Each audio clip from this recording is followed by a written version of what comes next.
What should we Muslims do? I will just mention a few important points in brief.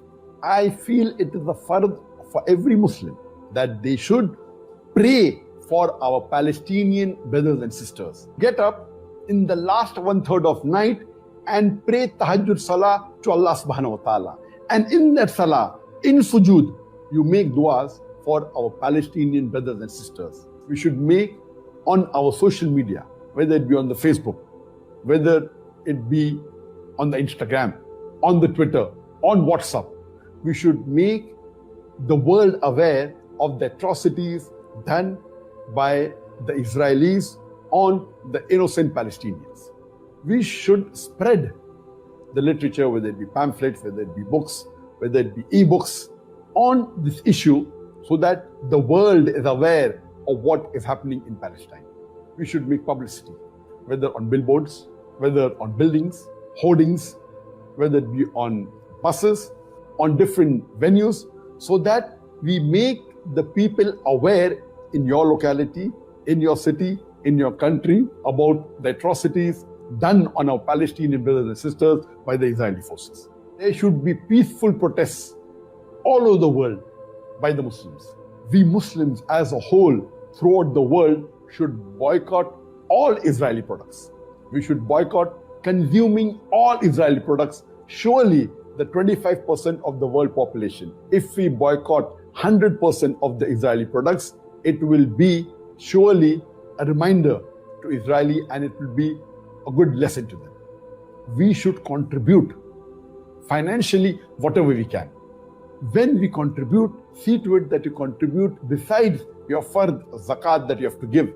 See to it that you donate a percentage of your income, your monthly income. If he donates $100, he will get more ajr than a person who earned $1 billion and he donates only $1 million. There should be diplomatic protest. See to it that the Muslims protest on a diplomatic level to the authorities.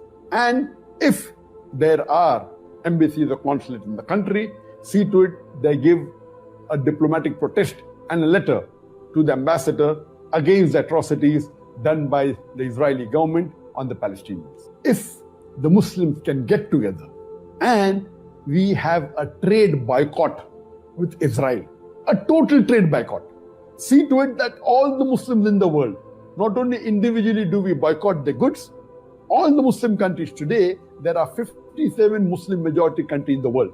We have a trade boycott and should not in any way deal with any goods or in any way, whether diplomatic, with Israel. There are various hadith that the life of a believer is more sacred than the Kaaba. And imagine hundreds of Palestinian Muslims are being killed. And what are we doing? They are not just Muslims, they are Palestinian Muslims who are doing fard kifaya on behalf of the Muslim Ummah. I know many people are afraid that Israel is supported by superpowers. We fail to realize that we have Allah with us. Allah supports us. And Allah subhanahu wa ta'ala is always with the believers. Another important point for all the Muslims in the world to unite, irrespective whichever thought you belong to, whichever school you belong to, whichever country you belong to, is the Palestinian cause. Because Masjid al-Aqsa is important to each and every Muslim in the world. Beloved Prophet ﷺ said that all the Muslims are like one body. If something happens to one part, all of it, whole body is in fever. So I request our Muslim brothers and sisters throughout the world that implement on the few suggestions that I've given and see to it that we pray to Allah subhanahu wa ta'ala. And I pray to Allah subhanahu wa ta'ala that may He keep our Palestinian Muslims and brothers safe. May He give them sabr. May He give them victory. May He give the highest level of Jannat al-Firdaus to the martyrs of Palestine.